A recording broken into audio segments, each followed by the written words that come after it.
Hi everyone, we're going to graph the curve whose parametric equations are given and show its orientation. So basically we have this x equals secant of t and y equals tan of t. We're going to use our Pythagorean identity that secant squared of t equals 1 plus tan squared of t. So secant is x, so we have x squared equals 1 plus y squared.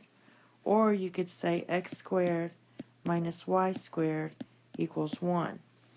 Now, for our t part, let's look at that. For this, when you put in 0, so for x, we look at that. When you plug secant of 0 equals 1, and secant of pi over 4 equals square root of 2. And for y, we're using tan. So tan of 0, I'm just using this. So I'm not switching. So you plug in 0 and you're going to plug in pi over 4. Tan of 0 equals 0. And tan of pi over 4 equals 1. So basically our curve should fit in this parameters. And I went ahead and graphed it here. Whoops. So basically we're going from x is going from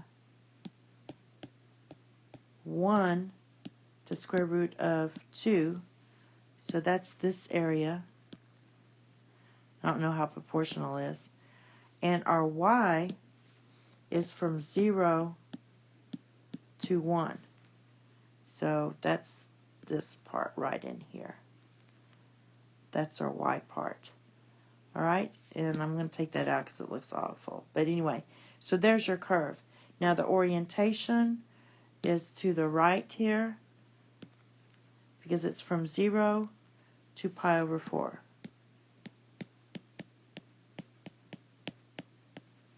Alright. The next one's similar, but they're using cosecant and cotan, and the restrictions are from pi over 4 to pi over 2. So the first thing I'm going to use is my Pythagorean identity that cosecant squared of t equals 1 plus cotan squared of t, and substitute. So I get x squared equals 1 plus y squared. So basically we get the same thing. We get x squared minus y squared equals 1. And what I want to do is go ahead and plug in the values. So I'm going to plug in, for my x, I want to plug in pi over 4. So cosecant of pi over 4 is 1. And cosecant of pi over 2 is square root of 2. And then for my y, I'm going to use cotan. So cotan of pi over 4 is 0. And cotan of pi over 2 is 1. Now we're going from pi over 4 to pi over 2. So I went ahead and graphed that, but the orientation of this is going from going to the left.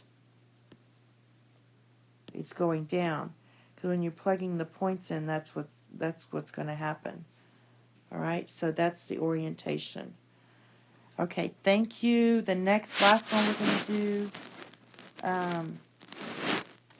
has to do with sine squared and cosine squared, and one with natural log.